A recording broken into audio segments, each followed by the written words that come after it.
What's good in the hood, fam? It's your boy, the Red Hood DJ Styles, and I'm back with the continuation of What If Goku and Broly were sent to Earth. In the last part, Bardock and Genie have sent their son Kakarot and another sane child named Broly to Earth to escape their planet's destruction. After landing on Earth, both boys were found by Grandpa Gohan, who adopted them as his own. Due to their similar age, Gohan assumes the boys are related and has raised them for years as brothers. After living alone in the woods for some time, Goku still has his chance encounter with Bulma, who is on a search for the Dragon Balls and takes her home to meet Grandpa Gohan and Broly. Grandpa Gohan is a bit weary of the blue-haired young girl at first, but he eventually gives in to her request for the Dragon Ball under the condition that when they're done collecting them, she'll take the boys to Gohan's master, Muten Roshi, for further martial arts training. And it's from here where the mystical adventure takes an even bigger turn in the narrative. So sit back, relax, and listen as the story unfolds. This is What If Broly and Goku Were Sent to Earth Part 2. Our story picks up with our three heroes traveling together through Skull Valley, continuing their hunt for the next Dragon Ball. Due to late shenanigans, the trio still has their encounter with the pterodactyl, who tries to kidnap Bulma but is confronted by both Broly and Goku. The pterodactyl takes them for jokes at first and tries to fly off with a screaming and terrified Bulma who has just peed her pants. Broly then uses the power pole to shoot Goku in the air, who immediately kicks the dinosaur so hard in the head his little crown breaks right off. As Bulma falls screaming of what she thinks is an impending death, she's caught mid-air by Broly, who has used the power pole to spring himself up to catch her, with Goku grabbing a hold of it also to slide down like a firefighter back towards the ground. After going to where the pterodactyl has crashed, Broly and Goku check to see if he is dead, and he is not. He erupts from the ground in anger and shouts at the boys, "Who do you little brats think you are? Do you know who I am?" Broly and Goku charge at the giant dinosaur yelling, "Yeah, you're dinner." They then rush him and beat him back into the ground, mercilessly and with finality. Later that evening, Broly, Bulma, and Goku are all huddled around the fire with the dinosaur roasting over it. Goku greedily looks at it with wide eyes and drool and becomes quite impatient and wants to eat now. Broly, who's cooking, tells his brother to be patient. And when Goku and Bulma protest too much, Broly shoots them both a glare that makes them instantly shut up and say, "We'll be good." Then Broly returns to making sure the dinosaur is fully cooked. At this time, Bulma whispers to Goku and asks why Broly is so intense. Goku smiles and tells her that he's always been like that. Little does Goku know that that wasn't always the case and that once upon a time, Goku was the more aggressive one. Bulma then asks about their parents, to which Broly chimes in that they were found by Grandpa Gohan as toddlers, and they have no memories of their parents. Now even more curious, Bulma asks if it was Grandpa Gohan's training that made them so strong, to which both boys enthusiastically agree. They then tell Bulma of their time being raised by Gohan and any funny family stories that they can recall while eating dinner. As it's getting late, Bulma asks the boys if they want to sleep in her capsule house as a thank you for saving her and making dinner. Broly, who had never seen the capsules at work, looks on as Goku tells him to wait and see what happens. Bulma simply presses a button, and out pops a fully furnished home, complete with working indoor plumbing. Yeah, I've never understood how that worked. I love Dragon Ball, but I never understood how in the world did she have working indoor plumbing as soon as she used it in an open space. Th- You, yeah, okay. Let's just finish. Let's just finish. Broly is utterly amazed at the sight and marvels at the very idea of shrinking and regrowing. From this, he begins to look at Bulma in a way he's never looked at anyone before. He likes her smarts and technology. He almost feels a sort of admiration to her. Goku quickly picks up on this. Okay, you people are going to have to remember that this Goku was a lot more clued into how the world works, and undoubtedly Gohan has had, the talk with the boys, so he at least understands the basics of attraction. He playfully pokes Broly with his elbow and whispers, "Broly and Bulma sitting in the tree. Kissi and cut it out, Goku." Broly whispers embarrassingly. "It's not like that. I just think she's smart is all." Bulma, who has no idea what's going on, tells the boys to come in so no bugs can get inside the capsule home. The boys then bathe first, and Bulma takes a shower by herself, only to be out like a light a few minutes after it. A very curious Goku in this scenario still does the check and is mortified that Bulma has no balls or anything else. Shocked and afraid for his new friend, Goku tells Broly, who doesn't believe a word at first until Goku shows him, and which scares him beyond belief. No wonder she's pissed all the time, Broly says while shaking his head in disbelief. You think she's going to use the Dragon Balls to wish for them back? Asks Goku, with Broly looking like he saw a ghost. Broly then shakes his head to get himself together, and then tells Goku they need to get some rest and they will never speak of this again. He suspects if she finds out they know there will be hell to pay, and Goku silently agrees. Okay, another side note. Um, for this, Grandpa Gohan gave them the talk, but he didn't go into proper details about certain specifics.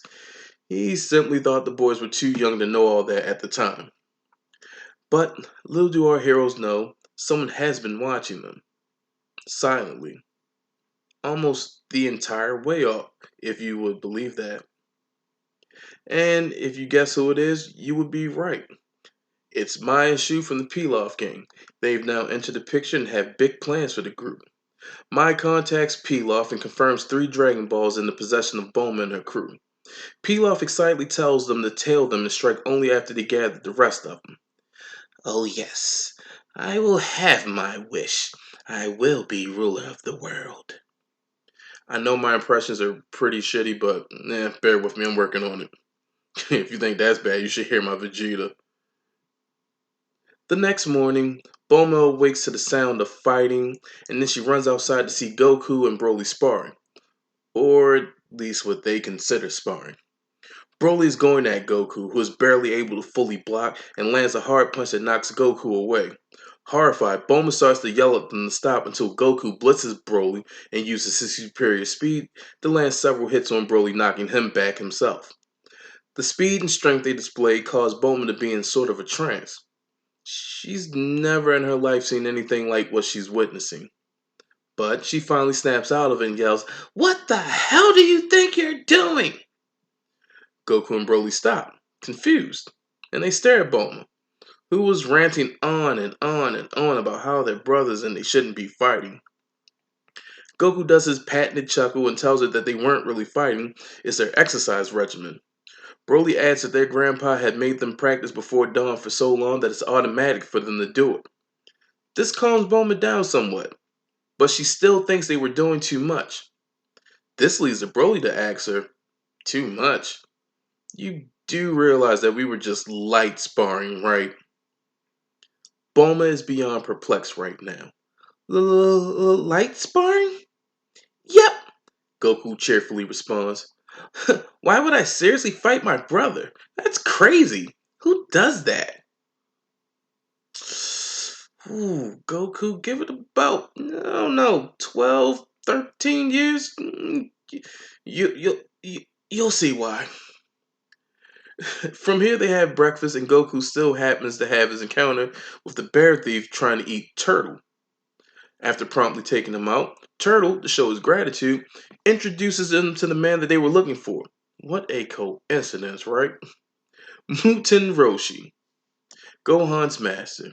And as you can guess, all the events play out from the original timeline, including Bulma accidentally showing off all the goods and damn near giving Roshi a heart attack. They get their 4th Dragon Ball from Roshi's pervy ass with a slight difference. Goku turns down the reward and tells Roshi to give Nimbus to his brother instead of him. He felt if he felt that strongly about it, Broly should get it. So Broly gets the Nimbus instead of him. And I know what you're thinking. Why Broly? Well, to be honest, it's because Goku has the power pole. And I feel like Broly should get something his own, so there's like some sort of balance.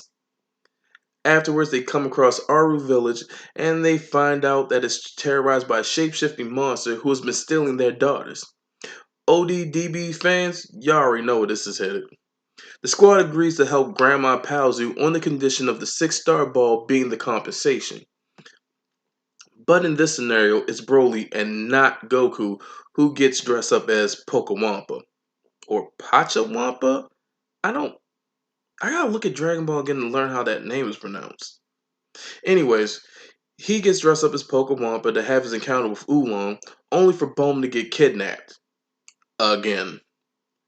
All because of Oolong steal your girl form. Oolong takes them both and is surprised when he sees Broly using the bathroom as only a guy can. This enrages Oolong and he begins his fight with Broly. While Oolong is distracted with Broly, Goku, using the Nimbus, sneaks with Bulma to save the hostages, only to find out it's more like Oolong is the hostage. Bulma and Goku get the girls to safety as Goku goes back to check on Broly, who seems to be having a hard time with Oolong due to his shapeshifting. If Broly would go for a punch, Oolong turns to a fly and dodges it, only to turn into a bull and drop his full weight on Broly from the air. Broly. Sorry about that. For this story, Oolong is a lot shrewder with his transformation since he's a lot more aware of the 5-minute time limit form, so he swaps between them sooner for better effectiveness. This enrages Goku, who starts to help, but you know how those Saiyans do, and Broly tells him no, that he'll be fine. As a precaution, Goku throws a power pole at Broly and tells him this should even things out. Broly catches it and smiles. He backs away from Oolong and dares him to try that bull stun again when he can see him. Oolong, who's feeling pretty bold at this point, recklessly charges at Broly only to hear "Power Pole Extend!" and catches the full force of the pole to the face. Phrasing. And is sent hurtling back to a nearby rock wall defeated. This is when the villagers see their terrible monster for what he really is. A very horny and obstinate pig. Go figure. Sounds like Trump. They receive their payment and take Oolong off the villagers' hands because his shapeshifting might come in handy for any future threats or obstacles they might encounter. Next up, the radar takes them all the way to the desert, and you kinda know where this is going for here. Yeah, Oolong is still given the vitamin, and hilariously finds out just how bad it is to cross Bulma if you try to steal her stuff. While traveling through Diablo Desert, they find out about Fire Mountain and like in canon,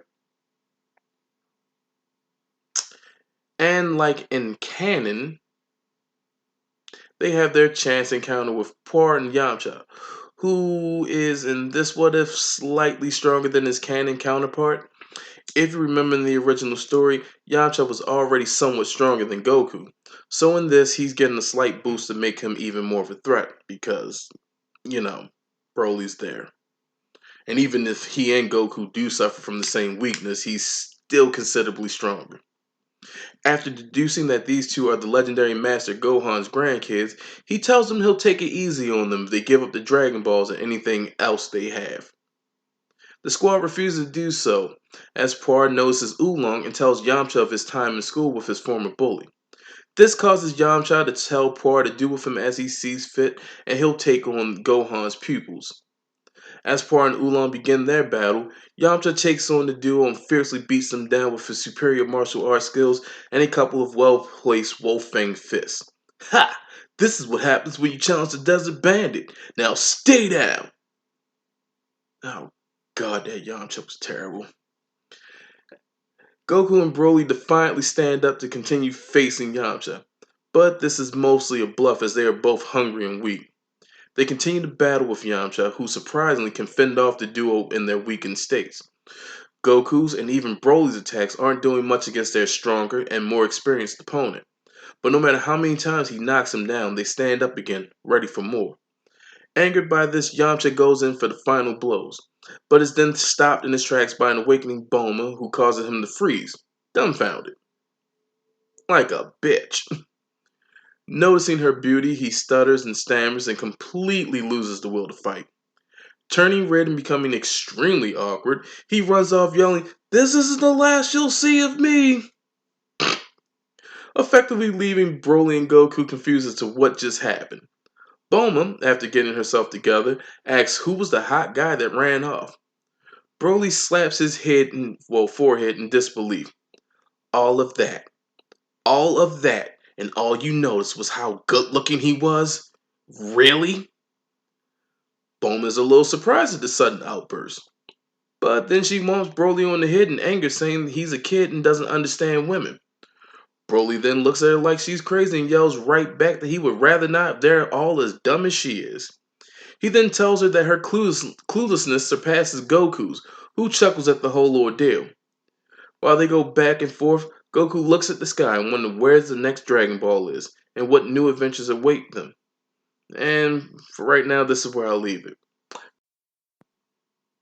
So, tell me what you think. Leave a like, share, and subscribe. And be back for more future installments of this, and a few others that's in the pipeline. Not gonna worry about the like goal now. I got 100 views, so I'll take that as a consolation prize. I really hope you're okay with that, Mr. Uchiha. Is that fair enough for you, sir? Thanks for looking at my video, my biggest fan. So, this has been DJ Styles 410. Holla at your boy.